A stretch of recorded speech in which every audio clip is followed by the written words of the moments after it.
जय गोपीचन वल्लभा गिरिवरधारी यशोदानंदन व्रजजन रंजन यशोदानंदन व्रजजन रंजन यमुना तीरा वनचारी यमुना तीरा वनचारी जय राधा माधवा कुंज बिहारी जय राधा माधवा कुंज बिहारी जय गोपीचन वल्लभा गिरिवरधारी जय गोपीचन वल्लभा गिरिवरधारी यशोदानंदन व्रजजन रंजन यशोदानंदन व्रजजन रंजन यमुना तीरा वनचारी यमुना तीरा वनचारी जय राधा माधवा कुंज बिहारी हरे Krishna Krishna Krishna Hare Hare Hare Ram Ram Ram Hare Hare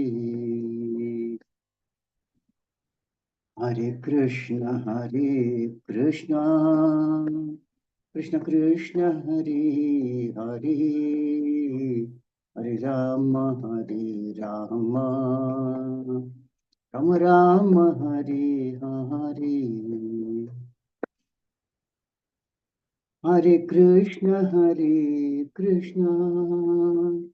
Krishna Krishna Hare Hare Hare Ram Ram Ram Hare Hare Hare Krishna Krishna Hare Hare Hare Ram Ram Ram Hare Hare Hare Krishna Krishna Krishna Hare Hare Hare Ram Ram Hare Hare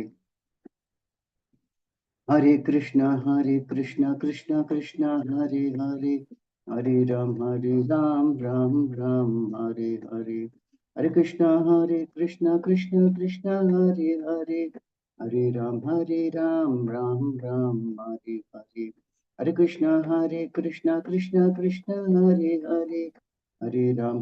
Ram Ram Hare Hare Hare Krishna Krishna Krishna Hare Hare Hare Ram Ram Hare Hare Hare Krishna Krishna Krishna Hare Hare Hare Ram Ram Ram Hare Hare Hare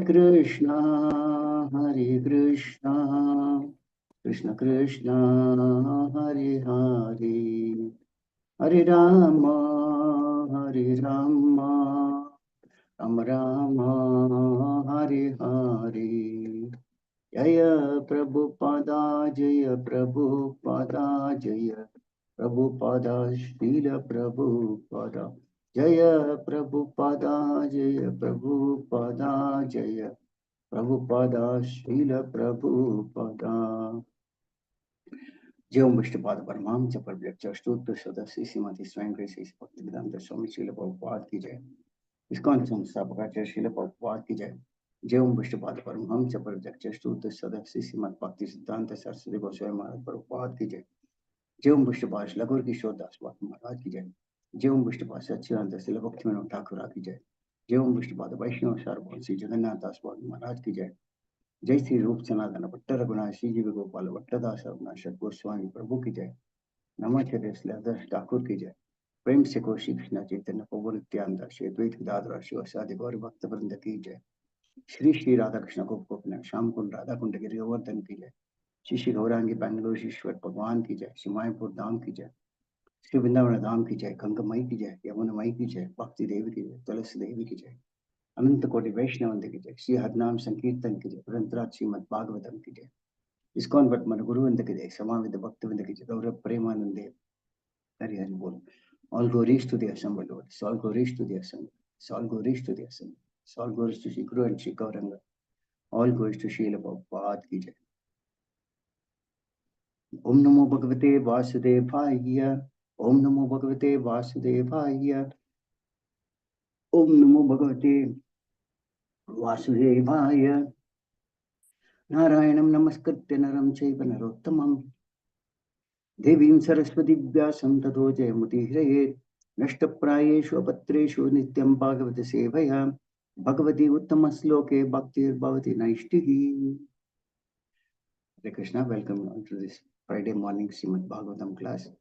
Today we are discussing from Srimad Bhagavatam, Canto 4, Chapter 7, Text 35 and Text 36. Text 35. Siddha vochuho ayam tvat kata mrishta piyusha nadhyam manovaranah klesha dava ki taktaha trisharto vagado na samsara dhavam nishkramati brahmasam pannavannaha. Translation Srila Prabhupada ki jai.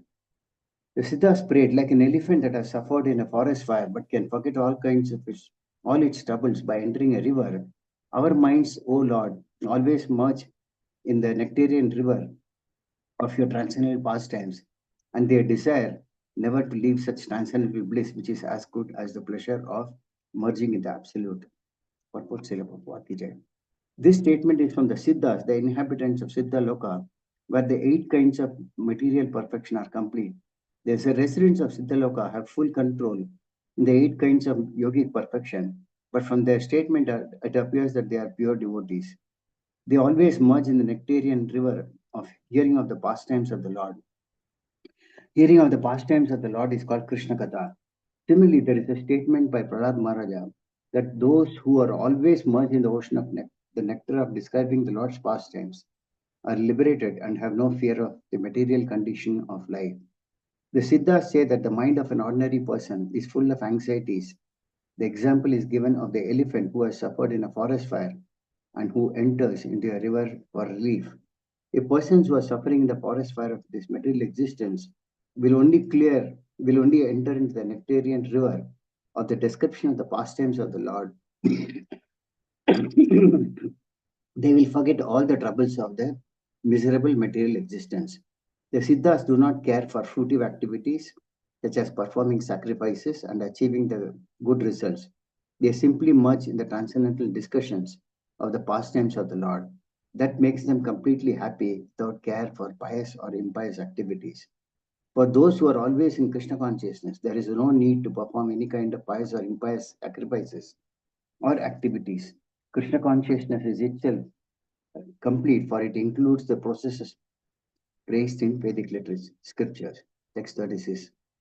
Yajaman yuvacha swagatam te prasideshatubhyam namaha Srinivasa Shriya Kantaya Trahinaha Tvamrite Disham Nanger Makashobate Sirsha Hiraha Kabando Yata Purushaha Yajaman yuvacha Swakatam te prasideshatubhyam namaha Srinivasa Shriya Kantaya Trahinaha Tvamrite Disham Nanger Makashobate Shirshahinaha Kabando Yata Purushaha Yajamanuvacha Swagatam Te Prasidesha Tubhyam Namaha Srinivasa Shriya Kantaya Trahinaha Tvamrite Disha Nanger Makashobate Shirshahinaha Kabando Yata Purushaha.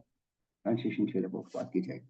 The wife of Daksha prayed as follows: My dear Lord, it is very fortunate that you have appeared in this arena of sacrifice.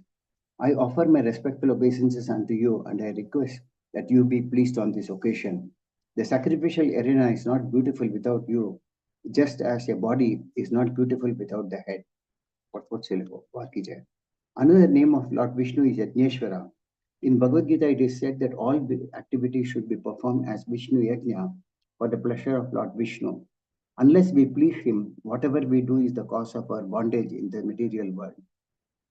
This is confirmed herein by the wife of Daksha. Without your presence, the grandeur of this sacrificial ceremony is useless.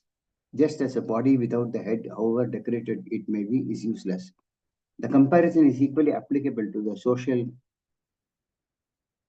body. Material civilization is very proud of being advanced, but it is actually the useless trunk of a body without a head.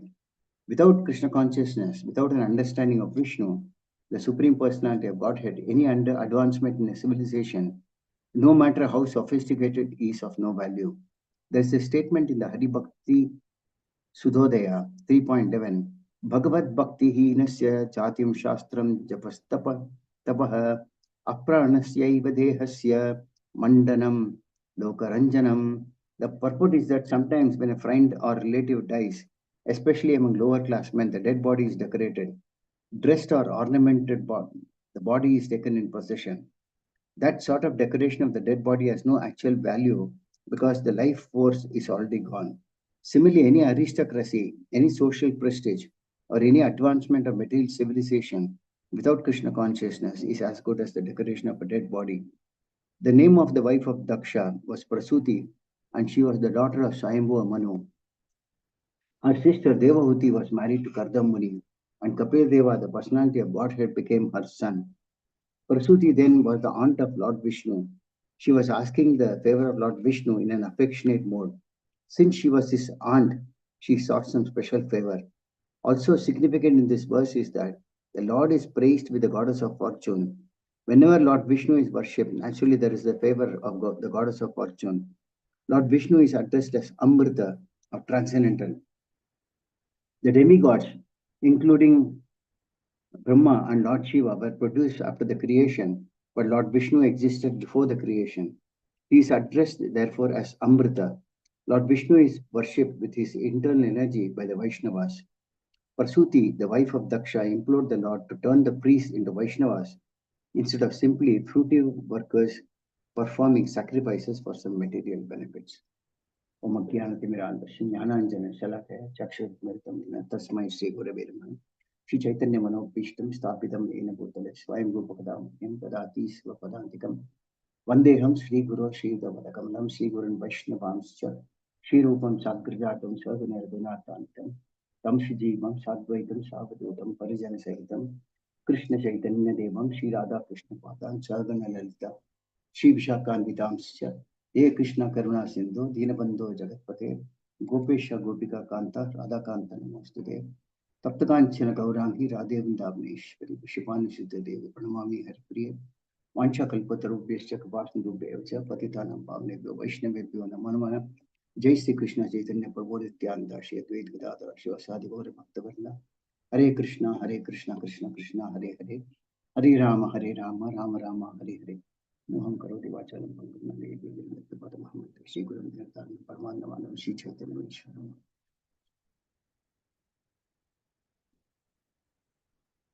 Hare Krishna. So just to connect to the previous history, Daksha's sacrifice was spoiled by the followers of Lord Shiva, and Lord Shiva was very, very angry. And through his a demon called in the name of Veerabhadra, they came and contaminated the whole area. So Brahma realized that Lord Shiva was very, very upset, and Lord Shiva being a very great Vaishnava, it was a great offense. So he, Daksha, and all the demigods, rishis, they went to seek forgiveness from Lord Shiva, and in the process, so many of them are offering glorious prayers. Now, in this verse, in the first verse that we discussed, we see that the Siddhas offered their prayers. They say that, like an elephant that has suffered in a forest fire, but can forget all its troubles by entering a river, our minds, O Lord, always merge in the nectarian river of your transcendental pastimes, and they desire never to leave such transcendental bliss, which is as good as the pleasure of merging in the absolute. So The point is that these Siddhas, they are inhabitants of a planet called Siddhaloka. There are many heavenly planets, but they are from this particular planet called Siddhaloka. And they have achieved through the process of devotional service 8 kinds of mystic powers like Anima, Mahima, Lahima, and so forth. That is becoming lighter than the lightest, uh, heavier than the heaviest, faster than the fastest, and so forth. So they can perform any mystic perfections that are required for them. But here, Srila Prabhupada mentions that they are all pure devotees of the Lord. So when one becomes a pure devotee of the Lord, they also can attain these mystic perfections. But devotees don't consider these mystic perfections as all in all. As a byproduct of performing devotional service, one might attain all these things, but devotees are not focused on this. It may come and they don't use it also generally. Then, of course, there's a mention as to how uh, these Siddhalokas can even fly from one planet to the other planet without even an airplane. They have that capacity. That is how powerful they are. But they are all great devotees of the Lord also. Otherwise, one cannot reach that planet also. So the point is that devotional service, which is the foremost, uh, uh, of which the foremost is Shravanam, Kirtanam, etc. That's where they are focused on. And we see that they are offering in here a nice prayer in which they mention that an elephant, when it is there in the forest fire, what happens when an elephant gets stuck in a forest fire? The forest fire vanishes everything, uh, including all the animals, living entities, the trees, plants, everything. The one forest fire is good enough to finish off everything. So, but that same elephant, when it is stuck in a forest fire, but as soon as it sees a river full of water, when it enters into that water, it feels that all its suffering has been vanquished. So similarly, those in this material world are always like in a forest fire. We sing in the morning Mangalarti also, Hamsaradava Nalali the Loka. I mean, this whole material world is nothing but a blazing forest fire, full of miseries. How the forest fire comes from where? Nobody knows. One fine day we might hear there is a battle going on between two countries somewhere and the whole world is affected because some necessity product might be coming on. For example, oil, which can affect the economy of the whole Earth planet. So prices of oil might go up, sometimes scarcity might arise. Similarly, somewhere there may be food products that may be coming from there. So all these are like a forest fire, and nobody can predict how it is coming and from where. So, but uh, here they pray that just as the elephant gets relief, similarly, when one is engaged in hearing the transcendental pastimes of the Lord, all their material miseries vanquish. So there is a statement by Prahlad Maharaj also that those who are immersed in the ocean of nectar of describing the Lord's pastimes are already liberated and have no fear of material condition of life. That means those who are engaged in hearing and uh, chanting the glories of pastimes of the Lord, they are already liberated. They don't have any fear of material existence.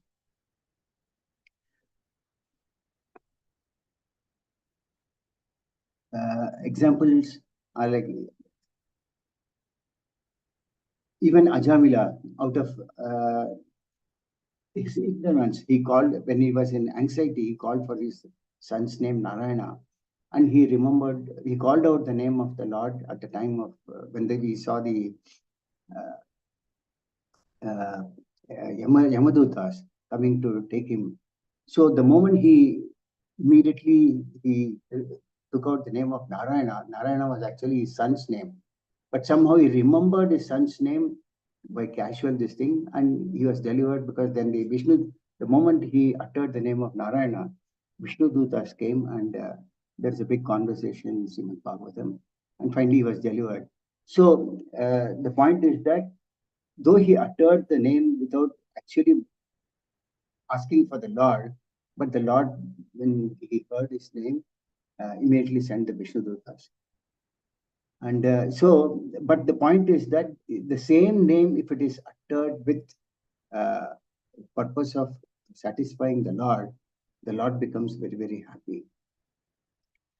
So devotional service with particular motive of pleasing the Lord is much more pleasing to the Lord than otherwise. Then, of course, there are so many other processes that are there to uh, achieve the Lord, like Karma Yoga, Jnana Yoga, Dhyana Yoga, etc.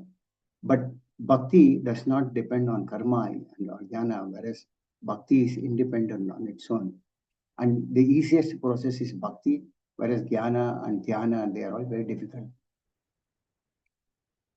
And the most important point is that bhakti can give one prema, which is superior even to liberation.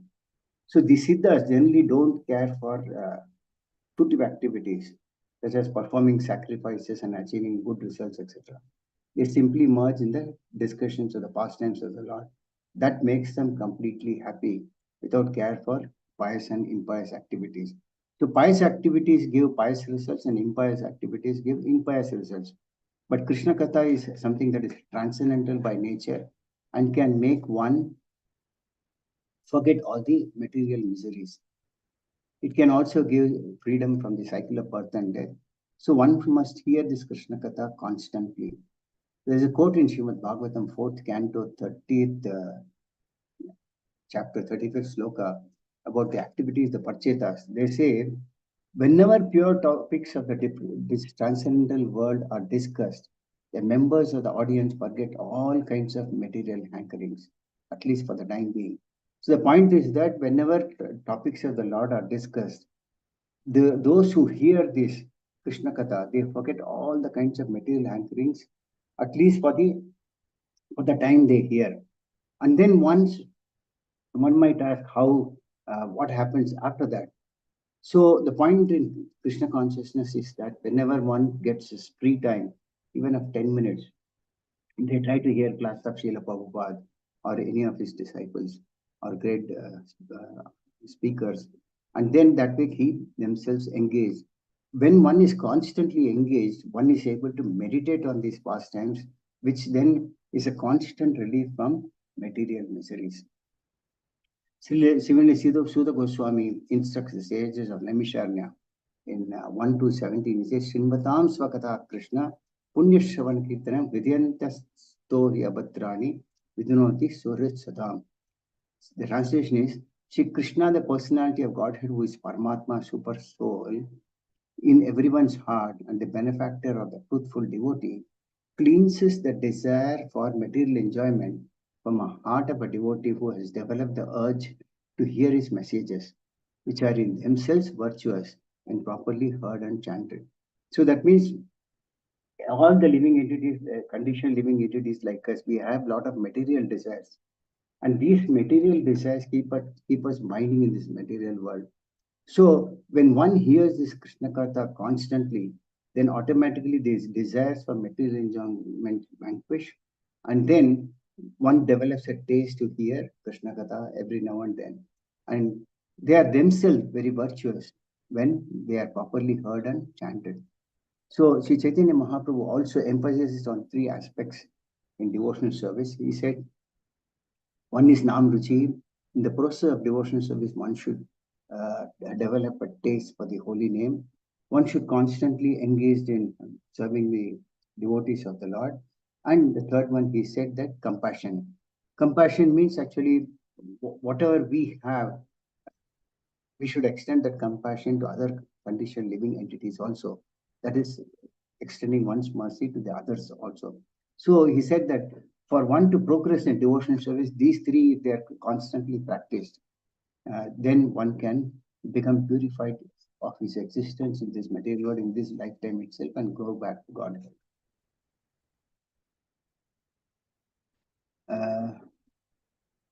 And for those who are engaged in this devotional service, they don't have to perform any pious or impious activities to achieve any fruitive results. And it is basically those who perform activities from the Karmakanda section of the Vedas, they are interested in achieving the results of the fruitive activities. For example, somewhere it might mention that, yeah, we see that generally those who are born in Brahmin families, the culture is that they give the sacred thread, which we call Janoi, at a very young age. The practice was, I think it was about 6 or 7 years they used to give. I mean, we also got it at a very young age. But the point is that nobody knows what is the purpose of that. So there was a long process called Sandhya Vandanam, Madhya Vandanam, Sayam Vandanam, and all.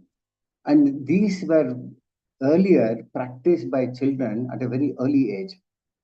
And that gave a sort of a culture to the children right from the beginning. But generally, nobody knew the purpose of it or value of it. So what happened was that, of course, it's a part of the Karma Kanda section. But Lord himself says the purpose of doing anything is to know him as the Supreme Lord. So when it becomes a monotonous exercise, then that purification also need not take place. And over a period of time, it has now become a formality or a social gathering where friends, relatives meet, spend a lot of money having food and so forth. So this is one example that Karmakanda section, there are many regulations, stipulations like that, by following which one can achieve fruitive results in this birth itself or even the next birth and get some pious results. But these Siddhalokas, they don't need to do that because they're already perfected in devotion service. We go to text number 36. Here we see the wife of Daksha. Yeah. She prays, "My dear Lord, it is very fortunate that you have appeared in this arena of sacrifice. I offer my respectful obeisances unto you, and I request that you be pleased on this occasion. This sacrificial arena is not beautiful without you, just as a body is not beautiful without the head." So the Lord says in Bhagavad Gita, Bhoktaram Yajnapadam Sarvaloka Maheshwaram. So the Lord is the supreme enjoyer of all sacrifices, and he has to be worshipped in all these sacrifices that are performed. So different forms of worship are there, like Archa Murti worship, sacrifice, Yajna worship, and then Sankirtan, Harinam worship also is a sort of a sacrifice. So these are all activities that are performed to satisfy the Supreme Lord. And in all these activities, it is the Lord who is invoked in the arena of sacrifice. So here, without worship of the Lord, Supreme Lord Vishnu, sacrifice is not complete. That is why another name of the Lord Vishnu is Yajna. The Yajna is known, Lord is known as Yajna because he is the enjoyer of that sacrifice. So the Brahmanas, ritualistic Brahmanas, they recite so many mantras. They start with Om Namo Bhagavate Vasudevaya. We also start reciting Om Namo Bhagavate Vasudevaya before starting a class. Similarly, the Brahmanas recite this Om Namo Bhagavate Vasudevaya. Then they recite so many mantras like Indraya Swaha, Suryaya Swaha, Ganeshaya Swaha, and all. They might recite so many mantras, offering oblations to the sacrificial fire. But what happens is that by invoking by reciting these mantras, depending on the purity that they have, they invoke the demigods and they invoke the Supreme Lord also. So if the demigods are invoked, but the Supreme Lord is not invoked, then what happens is that the sacrifice is not complete. That's what Daksha's wife says. Now, Daksha's wife is an exalted personality. We'll come to that at the end of the class. So, but they are in the demigods partake of the oblations that are offered to the Supreme Lord Vishnu. So Vishnu also appears in the yajna when his mantras are recited. And the demigods, devatas, are offered the prasadam of what has been given to Lord Vishnu. It is not that what has been offered to the devatas are offered to Vishnu. So these are all many wrong misconceptions or misunderstandings that the common man has got. Forget about the common man, even the priests who do these sacrifices today, they are not aware of Lord Vishnu. Vishnu is being the supreme enjoyer of the sacrifices. They do it as a formality. And there are so many places where they learn so many things and they may perform without understanding the goal of that. So if sacrifice is not performed properly, then the sacrifice itself is incomplete. What to talk about the sacrifice being incomplete when Lord Vishnu is not invoked in that sacrificial arena?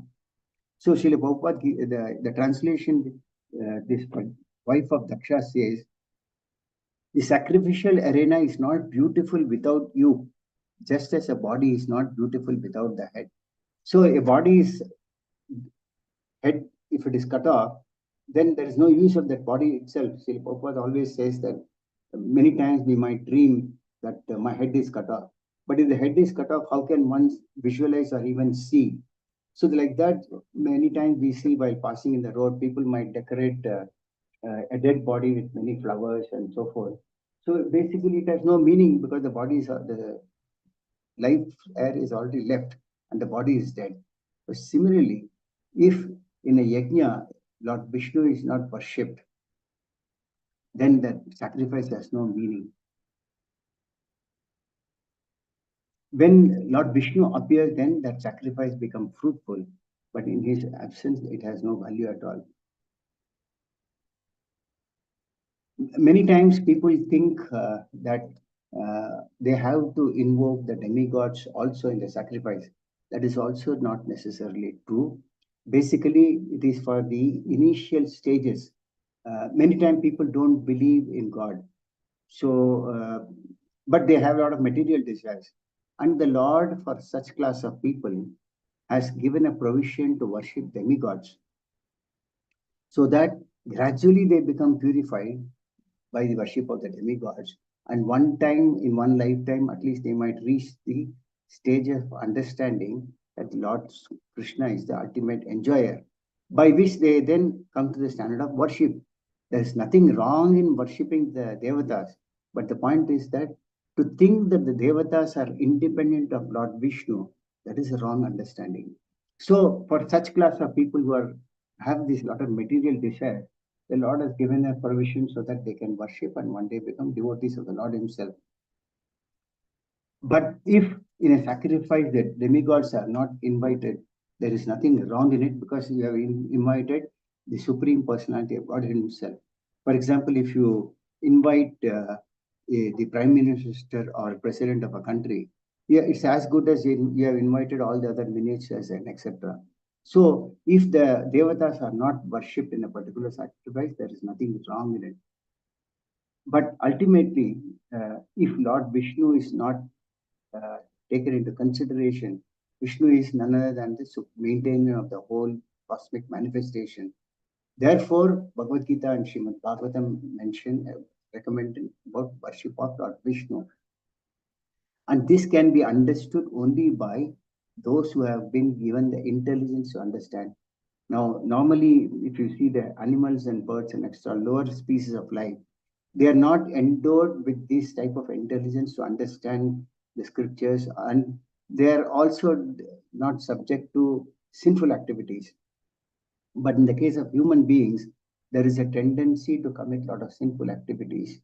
And to counter such sinful activities, the ways and means to become free is also given. So that is why it is very, very important to understand the human form of life. Now, when we say the human form of life, it is not just the human form that we see. Under the human form of life comes all the devatas also. And here it is the wife of Daksha Prajapati. So they are also into that. So that is why we said that one should try to offer these prayers. We may not be able to become completely free from sinful activities, but these prayers have got a lot of effect. And if we recite the prayers that are offered and given in the scriptures, that itself is a source of purification. In fact, recently there was a senior brahmachari who had come from Mumbai.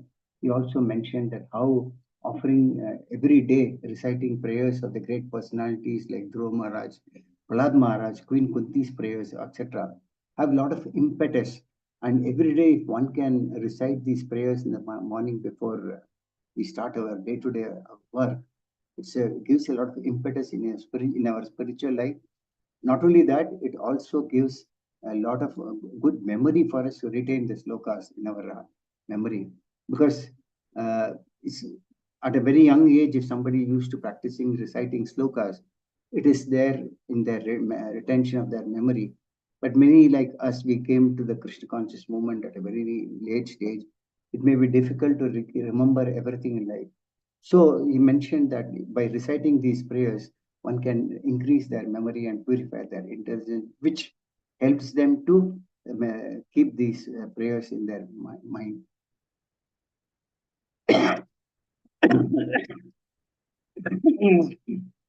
So anything other than worshipping Lord Vishnu is a sort of a bondage for others, for all in this material world.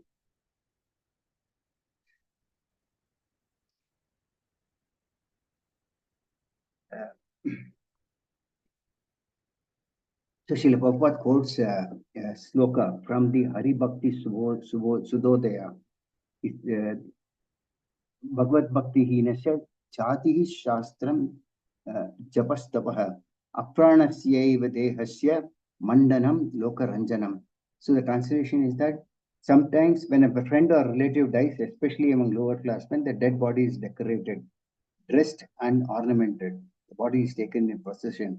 That sort of decoration of the dead body has no actual value because life force is already gone. So this is what I mentioned in the class before. Similarly, any type of aristocracy or social prestige or advancement in so-called material civilization without the presence of Lord Krishna is as good as a decoration of a dead body. So there is mention in the purport of how wife of Daksha, her name is Prasuti. So Prasuti is the one who is offering these prayers, and Prasuti is none other than the daughter of Swayambhuva Manu. As you all know, Swayambhuva Manu is a great devotee of the Lord. And these Manus are the ones from whom mankind originates. So Swayambhuva Manu had many daughters, out of which Prasuti is one. And you all might have heard Devahuti, whose son appeared as Kapil Deva. So this is her exalted position. And she is offering the prayers that inviting Lord Vishnu to be present in the sacrificial arena. So the Lord was present not only in this sacrifice, but his great expansion, goddess of fortune, was also present in that particular sacrifice. So she is mentioning that whenever the Lord is worshipped, the goddess of fortune is also accompanied with him, and she is also worshipped. But many times we see, not very generally, we see people today uh, trying to worship the goddess of fortune separately. But that is what is called a Ravana mentality, because Ravana wanted to enjoy Sita Devi without Lord Rama. And people generally today want a lot of material wealth. So they run after the goddess of fortune. But that goddess of fortune is always present where Lord Narayana is present.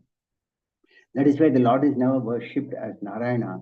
The Lord is worshipped along with his accompaniment, that is either Lakshmi Narasimha, Lakshmi Narayana, Radha Krishna, and so forth. The Lord is never worshipped alone, but he is worshipped along with his devotee, who is his consort. In our concept, Sampradaya, we never worship the Lord alone. So many times, if of course, Radha Krishna worship is considered to be the highest, but if somebody is not on that platform of worship of Radha Krishna, they can at least worship the Lord with a cow. But Lord is never worshipped alone. So the goddess of fortune is always present where the Lord is present. And in places where such worship takes place for goddess of fortune, she does not remain there for a long time. That is why she is called Chanchala. Many times we see people become very rich and all of a sudden they become very poor because she does not remain in a place where Lord Narayana is not there. So that is why always it is recommended to worship the Lord along with his consort.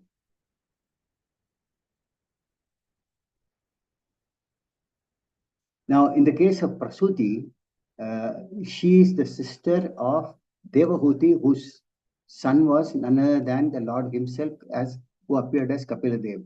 So this example is given in the Srimad Bhagavatam, 3rd canto, how Devahuti got married to Kardamuni, and from them was born Lord Kapila, who is none other than the incarnation of Lord himself.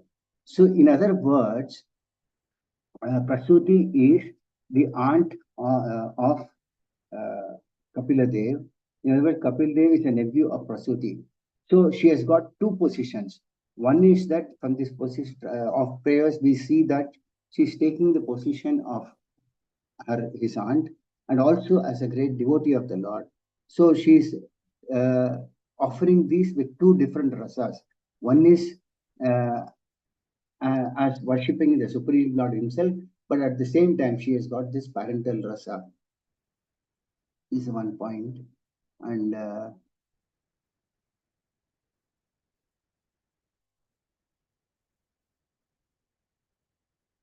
uh, when the creation took place, uh, Lord Shiva, Lord Brahma, they all appeared after the creation took place. But Lord Vishnu was present even before the creation took place, because he does not take birth. So that is why he is called Amrita. Uh, his one name is Lord's one name is Amrita. We are all called Mrita because we are all subjected to death, birth, death, old age, and disease. We are subject to death. But Lord Vishnu does not have any death. Uh, so that is the reason he is called Amrita. Another important point here is that in the last line of the purport, uh, uh, Prasuti actually begs the Lord to do a special favor. And I'll read out that line, it's very important because he says, Prasuti, the wife of Daksha, implored the Lord to turn the priests into Vaishnavas instead of simply fruitive workers performing sacrifices for some material benefits. So we see that sacrifices are generally performed by Brahmanas, uh, following the Karmakanda section of the Vedas. So they are performing a fruitive activity for the sake of some material benefits. Now, that again goes back to the same question that when sacrifice is performed with an intention to obtain some material benefit, then these are all again karmakandas. Even if one worships Lord Vishnu in anticipation of a material benefit, that is also not the right way of worshipping the Supreme Lord. So the best option is the Lord, being the Supreme Father of all the living entities, he knows what one deserves, what one desires. He also knows we may be having a lot of desire. He also knows that by fulfilling that desire, we will not end up with the desire, rather we'll have another 10 desires to go. That is why we see whenever there is a festival, people rush to temples. But after that, the temples are forgotten. Sometimes when children have exam, they go and pray to Goddess Saraswati to give knowledge. She will give knowledge, but then why not continue the worship forever?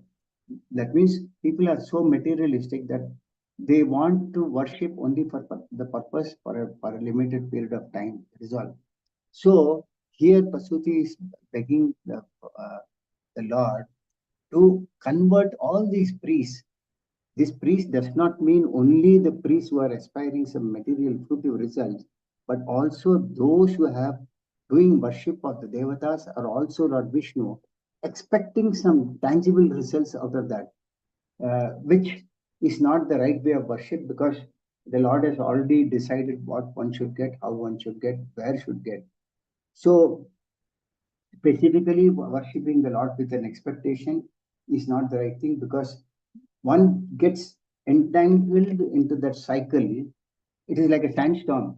One desire will never end. So the more once desire gets fulfilled, the more desires flow, because desires are like a river flowing with a lot of waves. So The more one worship with some personal motivation, the more one gets entangled, even if it is worship of Lord Vishnu. But without expecting, if one performs these sacrifices for the pleasure of Lord Vishnu, the Lord becomes really satisfied. So ultimately, when a child, Srila Prabhupada always gives an example of, you take Ganges water and offer it back to Ganges for her pleasure, she becomes very pleased.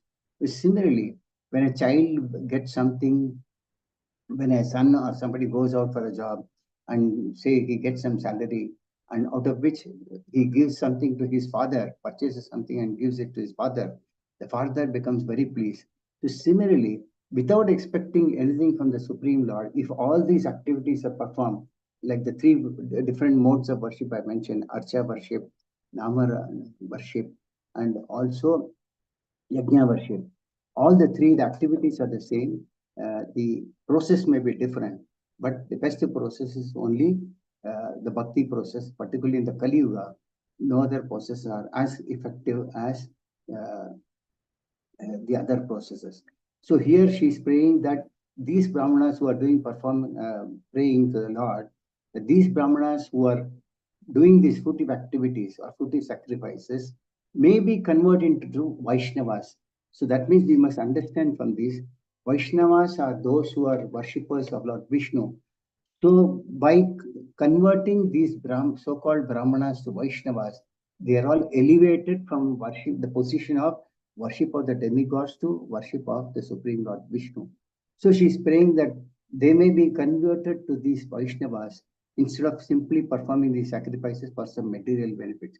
That means one should not perform sacrifices for attaining these material benefits, and one should not approach these demigods also for performing sacrifice to attain these benefits. Rather, she is praying that all of these so-called Brahmanas may be converted to Vaishnavas, because a Vaishnava is one who is automatically a worshipper of Lord Vishnu. And of course, over a period of time, those who worship Lord Vishnu, they also become purified of material desires. Even if initially they start worshiping, nobody comes to the worship of to the Supreme Lord also without expectation of any results. The Lord Himself says that there are four types of people who come to Him: those who desire some material benefit and so forth. So it is not that everybody comes to Lord Vishnu without an expectation of material result, but as one worships Lord Vishnu constantly, the Lord purifies that desire of the devotee also, so that the devotee understands, because ultimately whatever you desire, none of these will material desires you may have, it will not come to be of any use at the end of one's life.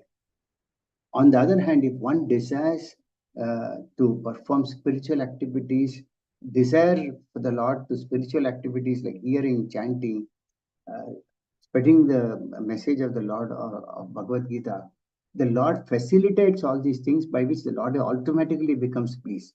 So those activities are meant for the pleasure of the Lord, and also not only for that, uh, other all other material requirements are also taken care of by the Lord, because He knows what one requires. Plus, apart from that, if you see here in the previous sloka, I mentioned about this Siddhas. They were all pure devotees of the Lord, and they had mystic perfections, eightfold mystic perfections. But that is not the ultimate motive. As a byproduct, one might get these mystic perfections also, but that is not the goal of Vaishnavas. So this is how the prayers are offered by different rishis and saintly personalities to the Supreme Lord to be pleased. Ultimately, if the Lord is pleased, then uh, all the other living entities are pleased, and the activities also become fruitful. So with this, I conclude the class for the day. If anybody has got any questions, any comments, they can ask me.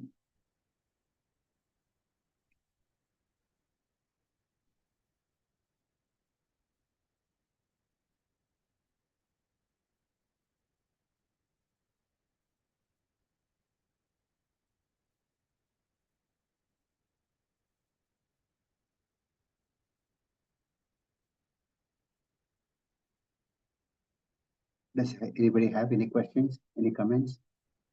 Last week, somebody was on the class and they were asking a question, by which time uh, I waited, but then after a long pause, when I was just disconnecting the line, I could hear some question. Even if it is related to the last class, they can ask me if they are present today.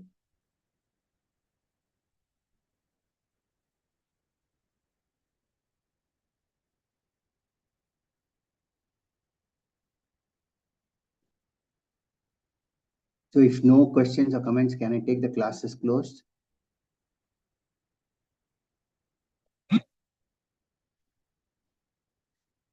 Okay. ग्रंथराज Shrimad Bhagavatam की जय, श्रील प्रभुपाद की जय।